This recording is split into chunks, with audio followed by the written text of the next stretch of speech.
El Col·legi Sant Pau de Figueres continua amb la celebració del seu 75è aniversari. El dissabte 16 de febrer, més d'un miler de persones es van apropar al centre en la jornada de portes obertes. A l'entrada, una parada posava a la venda diferents models de la samarreta commemorativa dels 75 anys. També s'hi podien trobar els CDs de la coral. La majoria dels visitants eren exalumnes que volien recordar els seus dies d'escolars en aquestes aules i passadissos.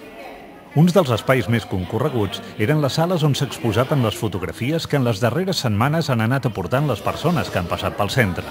L'Associació de Radioaficionats de la comarca va fer la retransmissió d'aquesta jornada en què gent de totes les edats va tornar a l'escola on va fer algunes amistats que han perdurat al llarg dels anys. Transmitiendo desde el Colegio San Pablo de Figueras en conmemoración del 75 aniversario. Correcto.